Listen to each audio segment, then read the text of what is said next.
आजच्या कार्यक्रमाला उपस्थित असणारे विधिमंडळातील माझे सहकारी शिवाजीराव गर्जे, अमोल मिटकरीजी, तसंच इद्रिस नायकवाडीजी, माजी आमदार अतुल बेनकेजी, सूरज चव्हाणजी, आनंद परांजपेजी, लतीफ तांबोळीजी, ज्यांच्यावर आता अकोल्याची जबाबदारी सोपवलेली आहे ते जिल्ह्याचे अध्यक्ष मोहम्मद बदरुजामाजी, काशीराम साबळेजी, छाया कातरेजी, सय्यद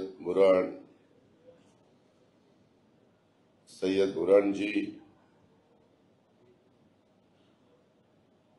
तसंच उपस्थित असणारे प्रतिभा अवसरजी, संध्याताई वाघोडेजी, अजाबराव उईकेजी, विकास पवारजी, डॉक्टर विशाल इंगोलेजी, सय्यद मुजुद्दीन इक्बालजी, सुरेश ओंकारेजी, अमोल काळणेजी, सर्व इथं उपस्थित असणारे अकोला परिसरातून आलेले माझे सहकारी, माझ्या बंधू भगिनी, तसंच इतर भागातून आलेले सगळे आमचे नेतेगण, जमलेल्या बंधू भगिनींनो, माझ्या तरुण मित्रांनो, आज आपल्या इथं पक्षप्रवेशाचा कार्यक्रम आहे. सुनील तटकरेंना एक मीटिंग महामंडळाच्या संदर्भातली चाललेली आहे, त्याच्यामुळं ते वेळेमध्ये पोहोचू शकत नाही. माझं भाषण झाल्यानंतर आपण पक्षप्रवेश देणार आहोत. तर पक्षप्रवेश झाल्यानंतर माझा 5 वाजता मुंबईचा कार्यक्रम आहे, तिकडे मी जाणार आहे आणि संध्याकाळी 7 वाजता माझी आमदारांच्या बरोबरची बैठक असते, ती बैठक त्या ठिकाणी मी घेणार आहे. आपल्याला सगळ्यांना माहिती आहे, मी सुरुवातीलाच आपल्या सगळ्यांच्या समोर स्पष्ट करू इच्छितो, शिवशाहू फुले आंबेडकरांच्या विचारधारेनं राष्ट्रवादी काँग्रेस पक्ष पुढे चाललेला आहे. सर्व धर्म समभाव, सर्व जाती धर्म, जसं युगपुरुष छत्रपती शिवाजी महाराजांनी 18 पगड 12 बलुतेदारांना घेऊन हिंदवी स्वराज्याची स्थापना केली आणि रयतेचं राज्य कसं असू शकतं, सगळ्यांना त्याच्यामध्ये कसं सहभागी करून घेतलं जाऊ शकतं, हे त्यांनी उभ्या जगाला दाखवलं, देशाला दाखवलं, हे आपण सगळ्यांनी पाहिलं. आताचा काळ आता वेगळा आहे. आपल्याला सगळ्यांना माहिती आहे की भारतानं दहशतवादाविरोधात कणखर भूमिका घेत पहलगामला जे काही घडलं आणि त्या पहलगामच्या हल्ल्यामध्ये निष्पाप अनेक आपल्या पर्यटकांना तिथं स्वतःचे प्राण गमवावे लागले. तिथं अतिरेक्यांनी नको त्या गोष्टी केल्या आणि त्याला आता जशाच तसं उत्तर दिलं गेलं पाहिजे, त्याचा बदला घेतला गेला पाहिजे, चोख उत्तर दिलं गेलं, प्रत्युत्तर दिलं गेलं पाहिजे. म्हणून तिथं ऑपरेशन सिंदूर राबवलं गेलं आणि पाकिस्तान पाकव्याप्त काश्मीरमधल्या एकूण 9 दहशतवादी तळांच्यावर आपल्या भारतीय सैन्याने हल्ले करून ते नष्ट केले. त्याबद्दल मी भारतीय सैन्य दलाचं, ऑपरेशन सिंदूरमध्ये सहभागी झालेल्या सर्व सैनिकांचं आणि भारतीय सैनिकांच्या क्षमतेवर विश्वास जो देशाने आपला दाखवलेला आहे, त्या संपूर्ण देशाचं एकजुटीने त्यांच्या मागे उभा राहिला, त्या सर्वांचं मी मनापासून अभिनंदन करतो, कौतुक करतो. पाकिस्तान पुरस्कृत दहशतवाद आता सहन केला जाणार नाही, हे ऑपरेशन सिंदूरनं पुन्हा एकदा सिद्ध केलं. आणि आपण सगळ्यांनी पाहिलं, तुम्ही अकोल्यात असाल, आम्ही मुंबईमध्ये असू, आणखीन कुणी वेगवेगळ्या भागामध्ये आपापल्या ठिकाणी काम करत असतं, परंतु देशाच्या पलीकडे जाऊन या लष्करी कारवाई करण्याचं जे काही इच्छाशक्ती लागते, ती इच्छाशक्ती देशाच्या खंकर पंतप्रधानांनी देखील दाखवली आणि ती अशा पद्धतीची इच्छाशक्ती, सैन्य दलाची ताकद, राजकीय इच्छाशक्ती आणि देशवासियांच्या एकजुटीनं हे ऑपरेशन सिंदूर यशस्वी झालं. आता इथून पुढे दहशतवाद संपेपर्यंत अशीच कारवाई होत राहील, जोपर्यंत जे कोणी म्हणजे शत्रू राष्ट्र जी आपल्या भारताची आहेत ते जर दहशतवादी कारवाई करत राहिले तर तोपर्यंत अशा प्रकारचे ऑपरेशन सिंदूर सुरूच राहतील. दहशतवाद्यांचा नायनाट केल्याशिवाय आता भारत गप्प बसणार नाही, स्वस्थ बसणार नाही, अशा प्रकारचा विश्वास मी आपल्या सर्वांना या निमित्तानं देतो. मित्रांनो, आज तो पक्षप्रवेश आहे. तसं बघितलं तर 10 जून 1999ला राष्ट्रवादी काँग्रेस पक्षाची स्थापना, त्यावेळेस आदरणीय पवारसाहेब असतील, संगमाजी असतील, तारिक अनवरजी असतील, भुजबळ साहेब असतील, त्याचबरोबर विजयसिंह मोहिते पाटील, पदमसिंह पाटील, मधुकरराव पिचड अशा अनेक मान्यवरांनी, त्यावेळेस आम्ही तसं बघितलं तर राजकीय जीवनामध्ये ज्युनियर होतो. मला आठवतोय तो दिवस, मी त्या कार्यक्रमाला हजर होतो. पण आम्ही इतका जे महत्वाचे निर्णय घेतले जातात त्याच्यामध्ये आम्ही इन्व्हॉल्वमेंट आमची नव्हती. मी असेल, आर पाटील असतील, जयंत पाटील असतील, दिलीप वळसे पाटील असतील, सुनील तटकरे असतील, आम्ही अनेक जण त्या बाबतीमध्ये तरुण म्हणून त्यावेळेस काम करत होतो. आता काळ बदललाय. ह्या सगळ्या गोष्टीला आता 25 वर्ष पूर्ण झालेली आहे. 25 वर्षामध्ये बरंच काही पाणी वाहून गेलेलं आहे. आता आपल्याला खऱ्या अर्थाने आपली संघटना मजबूत करायची आहे. मगाशी मी बोलत म्हणजे इतरांची भाषणं होत होती त्यावेळेस आमचं मोहम्मद बदरुजमा यांचं मी भाषण ऐकलं, अमोल मिटकर यांचं भाषण ऐकलं, आमच्या सध्याताईंचं भाषण ऐकलं, प्रतिभाताईंचं भाषण ऐकलं, काशीरामजींचं भाषण ऐकलं. प्रत्येकाने आपली आपली विचारांनी इथं भूमिका मांडण्याचं काम केलं. परंतु विदर्भमध्ये तसं बघितलं तर पोटेन्शियल आहे. आज स्थानिक स्वराज्य संस्थांच्या निवडणुका ह्या राज्यामध्ये जवळपास 3 वर्ष झालेली नाहीये. शेवटी कार्यकर्त्यालाही वाटतं सगळेच काय आमदार, खासदार, मंत्री, राज्यमंत्री किंवा उपमुख्यमंत्री होत नाही. शेवटी कार्यकर्ता काम करत असताना कुणाला स्थानिक स्वराज्य संस्थात, जिल्हा परिषद, आपली तालुका पंचायत, नगरपालिका, नगरपंचायत, महानगरपालिका अशा ठिकाणी पण काम करण्याची संधी मिळावी लागते आणि त्याच्यातून मग कार्यकर्ता तयार होतो. एकदम बाबा तो राजकारणात आला एकदम तो नेता झाला असं कधीच घडलं नाही. आजपर्यंत या देशात, या राज्यामध्ये जे काही नेतेगण म्हणून ओळखले जातात त्या सगळ्यांना अनेक वर्ष त्यांनी कष्ट घेतलेले आहेत, मेहनत केलेली आहे, त्याच्यामध्ये वेळ दिलेला आहे, पक्ष संघटनेचं काम केलेलं आहे, लोकांचा विश्वास संपादन केलेला आहे. आता कालचंच बघा, काल मी बीडच्या दौऱ्यावर होतो. बीडमध्ये मी पालकमंत्री असल्यामुळं मला तिथं पूर्व खरीप हंगामाची मीटिंग घ्यावी लागणार होती, ती घेतली. त्याचबरोबर तिथलं हॉस्पिटल आहे, मेडिकल कॉलेज आहे आंबेजोगाईचं, 50 वर्षापूर्वीचं आहे. तिथं काही महत्वाचे निर्णय घेणं क्रमप्राप्त होतं. तसंच डीपीसीची आढावा बैठक घेऊन तिथली कामं सुरू करायची होती आणि इतर डेव्हलपमेंट काही त्याच्याबद्दलची चर्चा करून पुढे आम्हाला पावलं उचलायची होती. अशा प्रकारचा तो कार्यक्रम होता. दिवसभर तो कार्यक्रम चालला. रात्री आम्ही उशिरा, माझ्यावर सतीश चव्हाण होते, विक्रम काळे होते, येताना पंकजाताई मुंडे देखील माझ्याबरोबर त्या ठिकाणी आल्या. असं आम्ही अनेक जण तिथून परत आलो. पण मी काल तिथं असतानाच एक बातमी आली.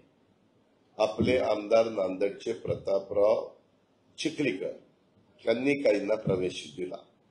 अनेक ठिकाणी प्रवेश चाललेले.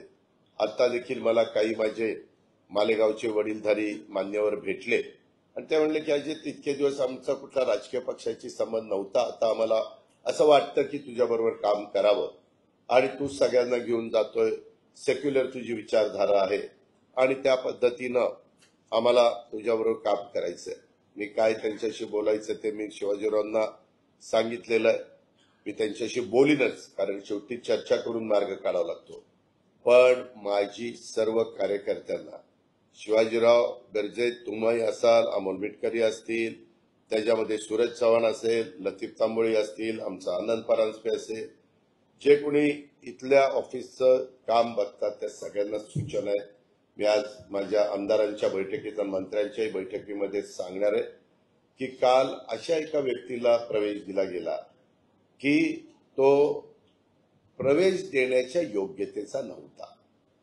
लगेचच पेपरला म्हणजे मीडियामध्ये सुरू झालं की अशा व्यक्तीला राष्ट्रवादी काँग्रेसमध्ये प्रवेश दिला, अमुक झालं, तमुक झालं, फलानं झालं. मला पत्रकारांनी प्रश्न तिथं विचारलं, मी सांगितलं आपण म्हणतायत त्याच्यामध्ये तथ्य असेल तर ताबडतोब त्याला पक्षातनं आम्ही त्याची हकालपट्टी करू.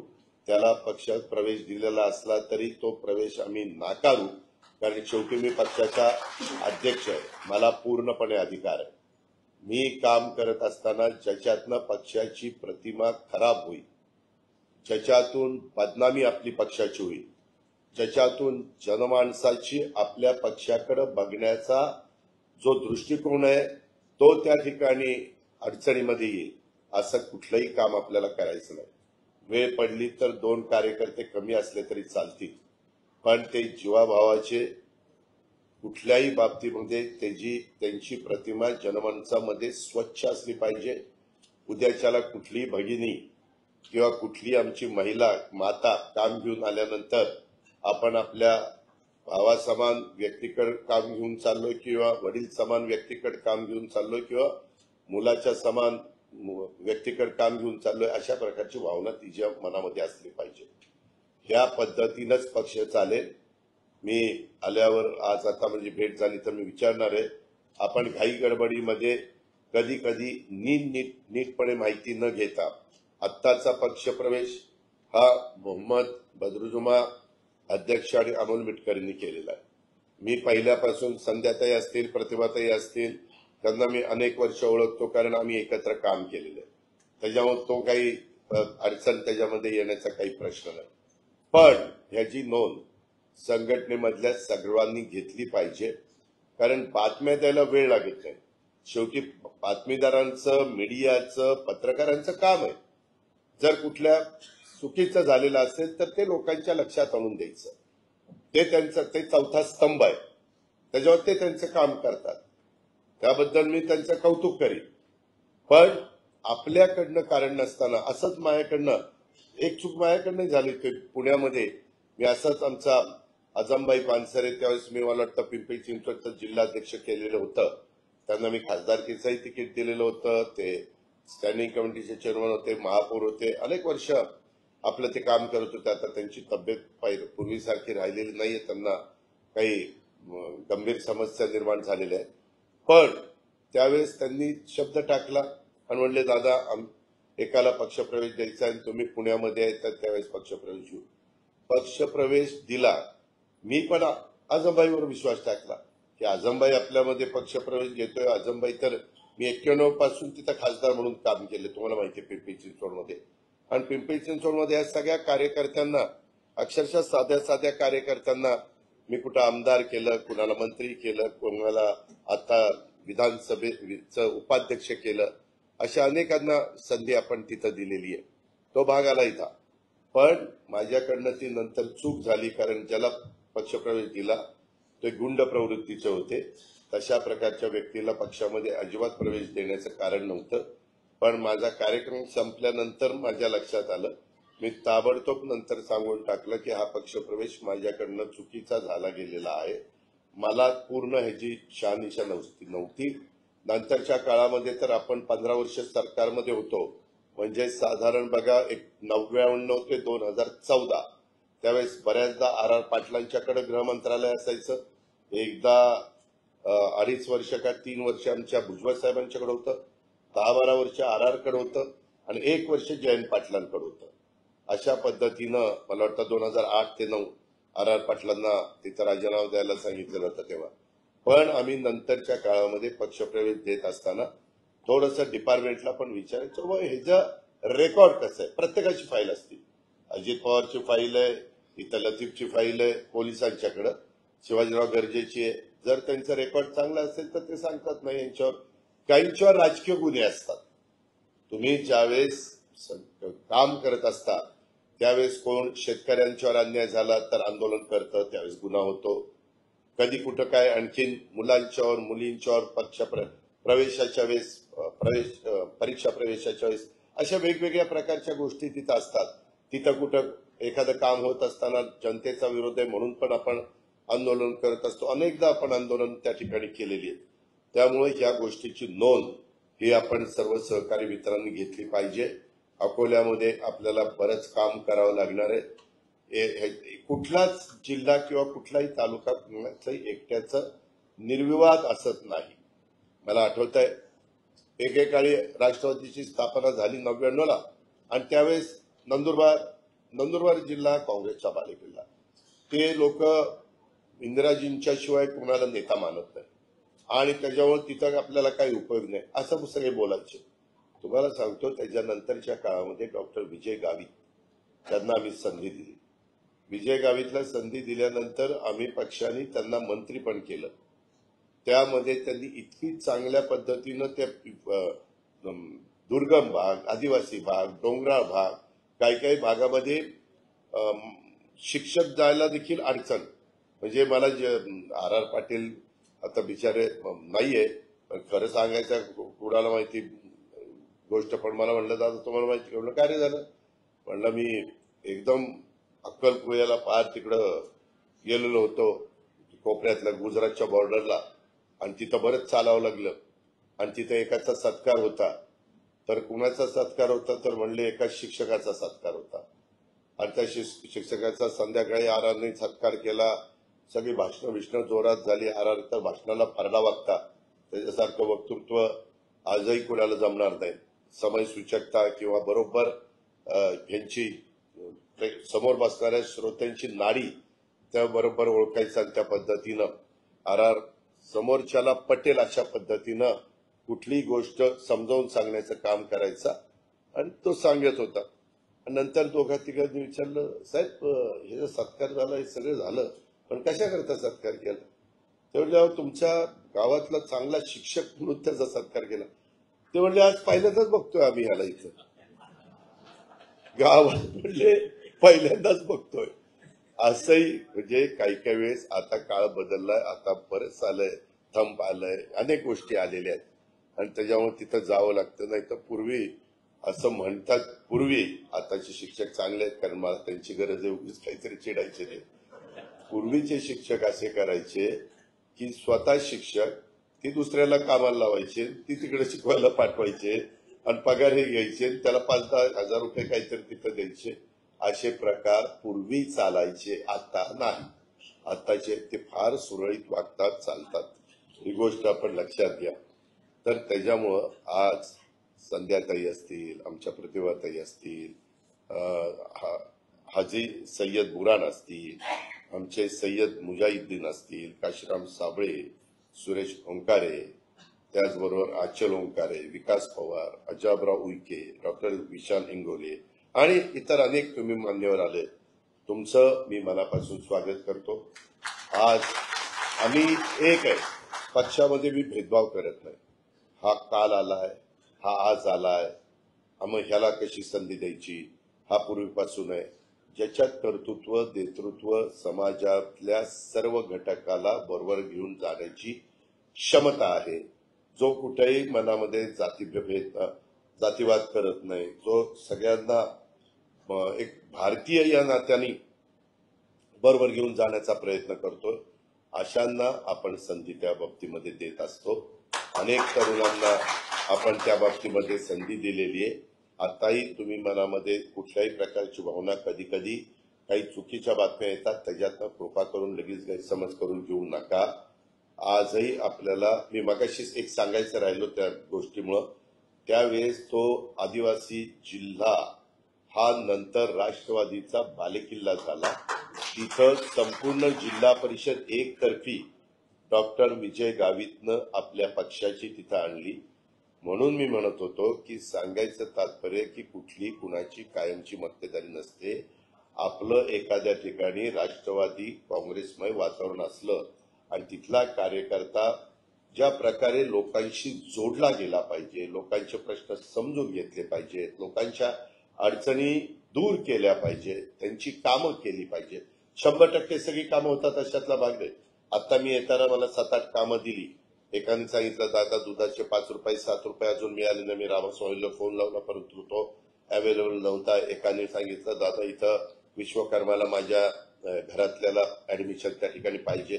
त्यांनी सांगितलं की आम्हाला मॅनेजमेंट कोटा आम्ही सरेंडर केलाय, येणारा कोटा असेल तर आम्ही त्या ठिकाणी देऊ. कुणाची बदली आहे, कुणाची एक्साईजची बदली आहे, कुणाची कशाची बदली आहे, पीडब्ल्यूडीची बदली, अशा वेगवेगळी प्रकारची लोक कामं सांगतात. ते त्यांचं काम आहे. 100% कामं मला पण करता येत नाही. जेवढी शक्य असेल तेवढी कामं करण्याचा प्रयत्न, आणि माझा एक स्वभाव आहे, ते माझा मागाशी PS कुठं बसला होता कोणाला माहिती, ते जरा उशिराच आला, पण लगेचच त्याला सांगतो फोन लावला की त्याच्यात ते आता 2-1 कामं तर मी मार्गी लावली. PDCC बँकेच्या लोकांचं ते पुण्यामध्ये, तिथं मी पुण्यातला सांगितलंय, आणि एक जण म्हणलं माझी 11 गुंठे जागा मला मंदिराच्या करता द्यायची, पण तुमच्या शुभ हस्ते द्यायची. मला वाटतं पुन्हा का कुठली तरी जागा आहे ती.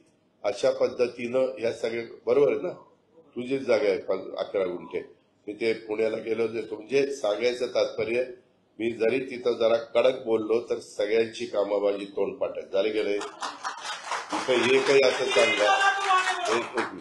मी कामाचा माणूस आहे, मी स्वतः कडक आहे, मला चुकीचं खपत नाही. मगाशी शिवाजीरावांनी जे सांगितलं, मी अक्षरशः अलीकडे दर आठवड्याला 3-4 जिल्ह्यामध्ये तरी जातो. सकाळी लवकर जातो. मला पाहिलं पहाटे 5ला उठायची सवय, 7 वाजल्यापासून कामाला लागायची सवय. ती माझी आवड आहे, ती मला आवडतं आणि त्याच्यामुळे मी ते करत असतो. त्याकरता तुम्ही देखील सगळ्यांनी साथ द्या. आपल्यालाही उद्या अकोल्यामध्ये आपली ताकद वाढवायची, आपल्याला जिल्हा परिषद तालुका पंचायत मी यांना केलेलं आहे अध्यक्ष. आमच्या मोहम्मद बदरुजुमा माझ्या मागे कित्येक महिने हे दी ग्रेट अमोल मिटकरी लागली होती, ह्याला करा ह्याला करा. आणि ह्या पठ्ठ्यानी मागे ह्यालाच मला सांगितलं कृष्णा अंधाऱ्याला करा. आणि कृष्णा अंधारे पडला आणि ह्याचं त्याचं जमलं नाही. ते म्हणलं ह्याला घेऊन, म्हणलं ही काही पोरखेळ चाललाय, ह्याला करा आता, ह्याला बदला आता, ह्याला करा. असं नाही करताना आपण 10 विचार करा ना. आपण ज्यांचं नेत्यांना नाव सुचवतोय ते नाव तेवढ्या योग्यतेचं आहे का, पात्रतेचं आहे का, त्याच्यात कुठं नंतर गडबड होणार नाही ना. नाहीतर उद्या संघटना अशी चालत नाही. संघटना चालवत असताना बरेच बारकावे बघावे लागतात. कधी कधी त्या व्यक्तीवर विश्वास टाकावा लागतोय आणि त्याच्यातून एक वातावरण निर्माण होत असतं. ही जबाबदारीचं काम आहे आणि त्या प्रकारे आपल्याला सगळ्यांना काम करावं लागेल. मला म्हणजे प्रतिभाताई, संध्याताई यांच्या तर काही आपण बरोबर काम केलेलं असल्यावर ती कुठली अडचण येणार नाही. पण बाकीचे सगळे माझे जो बांधव आहेत त्याच्यातल्या इतरांनी पण माझ्यावर काम केलंय. त्याच्यामुळे आपण फार काही तुमची विचारधारा वेगळी माझी विचारधारा वेगळी अशातला भाग नाही. आपण साधारण एकाच विचारधारेचे लोक आहोत आणि ती म्हणजे सर्व धर्म समभाव ही आपली विचारधारा. अशा पद्धतीनं आपल्याला पुढे जायचं. ती आपल्याला स्वर्गीय यशवंतराव चव्हाण साहेबांनी शिकवलेली आहे. संयुक्त महाराष्ट्राचा मंगल कलश ज्यावेळेस 1 मे 1960ला आणला त्यावेळेस त्यांनी ती विचारधारा, सुसंस्कृत महाराष्ट्र कसा असला पाहिजे, राजकारणात सुसंस्कृतपणा कसा असला पाहिजे, इव्हन विरोधकांशी पण बोलताना वागताना आपण कसं वागलं पाहिजे, बोललं पाहिजे, ह्याची काही शिकवण ज्यावेळेस आपण शिवशाहू फुले आंबेडकरांचं नाव घेतो आणि त्यांचा आदर्श घेऊन आम्ही पुढे चाललोय सांगतो, त्यावेळेस तुमच्या कृतीमध्ये देखील त्यांचा आदर्श दिसला पाहिजे की नाही हो हे त्याच रस्त्याने. ह्यांच्या ओठात जे तेच पोटात आहे. काहींच्या ओठात वेगळं असतं आणि पोटात वेगळं असतं. तसं राष्ट्रवादीमध्ये आपण चालवत नाही. त्याच्याकरता माझी आपल्याला सगळ्यांना विनंती आहे. आज या सगळ्या मान्यवरांना मी आपल्या सर्वांच्या साक्षीनं राष्ट्रवादी काँग्रेस पक्षामध्ये प्रवेश दिलेला असं मी जाहीर करतो. त्यामध्ये निश्चितपणे हे बेरजेचं राजकारण आहे ते चव्हाण साहेबांनी आपल्याला शिकवलंय. चव्हाण साहेबांनी पण त्यांच्या कारकिर्दीमध्ये बेरजेचं राजकारण केलं. राजकारण नेहमी बेरजेचं करायचं असतं, वजाबाकीचं करायचं नसतं. एखादा कधी कार्यकर्ता चुकला की लगेच त्याला बाजूला, अरे हो तर बाजूला, असं नाही. त्याला एखाद दुसरी संधी द्या ना बाबा. माझं तर स्वतःच स्पष्ट मत आहे, जो काम करतो तोच चुकतो, जो कामच करत नाही ती चुकल कसा. त्याकरता एखाद्याला आपण संधी देत असताना कदाचित तो नवखा असेल, त्याच्याकडनं चुकलं तर तुम्ही वडिलकीच्या नात्याने त्याला समजून सांगण्याचं काम करा. त्याला त्या ठिकाणी जे काही तुम्हाला वाटतं त्याच्यातून पुन्हा त्याच्याकडनं त्या चुकीची पुनरावृत्ती होणार नाही या प्रकारे त्याला सल्ला देण्याचं काम करा. कारण तुमच्यातल्या अनेकांनी जास्त उन्हाळे पावसाळे पाहिलेले, त्याच्यामुळे तुम्हाला तुमच्याकडे अनुभवाची जास्त शिदोरी आहे. या सगळ्या गोष्टीचा विचार आपण करून त्या बाबतीमध्ये पुढे गेलं पाहिजे. आज अकोला जिल्ह्यातले अनेक प्रमुख कार्यकर्ते पक्षप्रवेश करतात, पदाधिकारी आहेत. यांचा पक्षप्रवेश होत असताना इतर राष्ट्रवादी काँग्रेस पक्षाला बळकटी आणणारी ही बाब आहे. आणि हे होत असताना यामागे आमदार अमोल मिटकरीजी असतील, त्याचबरोबर त्यांच्यासोबत त्यांच्या खांद्याला खांदा लावून काम करणारे आमचे जिल्हाध्यक्ष मोहम्मद बदरुजमा असतील किंवा इतर सहकारी असतील, त्यांनी प्रयत्न केला, कारण कुणी ना कुणी प्रयत्न करावा लागतो. असं कुणी एकदम पक्षात येत नाही की त्यांच्याशी जरा हिजगूज साधावं लागतं, त्यांच्याशी बोलावं लागतं. त्यांना बाबा आपण आता इकडं जाऊया हे आपल्याला, आणि तुमच्या सर्व कार्यकर्त्यांच्या मेहनतीमुळं प्रयत्नामुळं हे घडलेलं आहे. आणि त्याच्यात राष्ट्रवादी काँग्रेस पक्षाची अकोला जिल्ह्याची ताकद वाढायला मदत पण झालेली, ही आनंदाची बाब आहे. आणि त्याच्यामुळं माझी तुम्हाला सगळ्यांना विनंती आहे की तुमचं सगळ्यांचं स्वागत करत असताना आपण मी आता ज्या ज्या गोष्टीचा उल्लेख केला त्या प्रकारे आपण सगळ्यांनी वागण्याचा प्रयत्न करा, अशी माझी तुम्हाला सगळ्यांना आग्रहाची, नम्रतेची, कळकळीची विनंती राहणार आहे.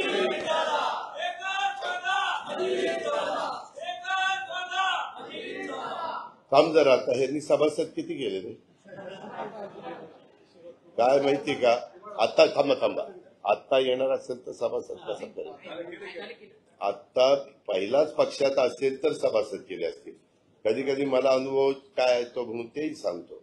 काय काय एकदम ईर्षेने तार उघडतात, घोषणा देतात, पण त्याच्या गावचा सरपंच पण त्याचा नसतो. त्याला गावात कुणी रे विचारत नाही किंवा वॉर्डात कुणी विचारत नाही, आणि ती तर असा जोरजोरात असतो. हा तसा नाहीये, हा नाही चांगला, हा अतिशय चांगला. पण काही जण आम्ही कार्यक्रमात जातो. आता काल असे मोठे मोठे हार कुणी घातले, काय ते स्मृतिचिन्ह दिली वगैरे. तर त्याच्यामुळं ह्याच्यात दोन प्रकार असतात. एक जण देत असतो ते अतिशय प्रेमापोटी, आता आपला नेता आलाय, मोठा हार घालायचा, मोठं स्मृतिचिन्ह द्यायचं, तेव्हा त्याचं सगळं घर बीर खुश झालेलं असतं, जेवण बिवण घालत असतो. आणि काही घालताना त्याच्या डोळ्यासमोर त्याच्याकडनं मोठं काहीतरी कॉन्ट्रॅक्ट मिळवायचं, दादाला खुश करायचं किंवा इतरांना खुश करायचं, आणि मग खुश केल्यानंतर मग त्यांना म्हणायचं आता बघा ना एवढं काम द्या. म्हणजे ते हार असतो समजा 5,000 रुपयाचा, जरा मोठाच्या मोठा हार 5,000 रुपयाचा, आणि काम असतं 5 कोटीचं किंवा 50 कोटीचं. ठीक आहे, मला आजपर्यंतचा अनुभव तो सांगतो. सगळे प्रकार आहेत, हौसे नवसे गवसे सगळ्याला घेऊन जावं लागतं. पण एकंदरीत आपला राष्ट्रवादी काँग्रेस पक्ष महिलांना समाजामध्ये मान सन्मान, आदर, संरक्षण, सुरक्षितता, प्रतिष्ठा मिळवून देणारा राष्ट्रवादी काँग्रेस पक्ष आहे. आम्हीच ते बिल पास केलेलं होतं. सुरुवातीला मी 2:30-3 वाजेपर्यंत सभागृहात ते पास करून घेतलेलं होतं, नंतर 50% केलं. आज देखील महिलांच्या बद्दल सातत्याने आता जे काही लाडक्या बहिणींचा निर्णय घेतला तो तुम्हाला माहिती आहे. आजच मी 4.25 कोटीच्या चेकवर फाईलवर सही केली. मे महिन्याचे माझ्या लाडक्या बहिणींचे पैसे देण्याचे. मी सकाळीच आधी तिला सांगितलं की 4.25 कोटी रुपयाची फाईल क्लिअर झालेली आहे. 2-3 दिवसात त्यांच्या अकाउंटला माझ्या बहिणींच्या, लाडक्या बहिणींच्या ते पैसे त्या बाबतीमध्ये जातील. शेवटी आपल्याला जनतेचं काम करायचंय. आज अवकाळी पाऊस चालू आहे, कुठं कुठं फार नुकसान झालेलं आहे, त्याच्याबद्दलची पण साधक चर्चा आम्ही मंत्रिमंडळामध्ये केलेली आहे. तिथेही माझा शेतकरी हा अडचणीत राहता कामा नये, त्याला तिथनं कशी मदत करता येईल, त्याचे पंचनामे कसे करता येईल याही बद्दलचा प्रयत्न आमचा चालू आहे. मी आपल्याला सगळ्यांना सांगतो की आज जे मान्यवर राष्ट्रवादी काँग्रेस पक्षाच्या परिवारामध्ये सामील होतात, हा आपला परिवार आहे, एक घर आहे, एक कुटुंब आहे. त्या परिवारात सामील झालेल्या मान्यवरांचं, पदाधिकारी, कार्यकर्त्यांचं मी मनापासून त्या ठिकाणी राष्ट्रवादी काँग्रेस पक्षाचा प्रमुख या नात्याने स्वागत करतो. आपला राष्ट्रवादी काँग्रेस पक्ष हा कष्टकरी, शेतकरी, महिला, वंचित, दुर्बल घटक आणि युवक युवती या सर्वांचा, हा सर्वसामान्यांच्या सोबत राहणारा पक्ष आहे, याची ग्वाही मी आपल्या सर्वांना देतो आणि या ठिकाणी थांबतो. जय हिंद, जय महाराष्ट्र, जय राष्ट्र.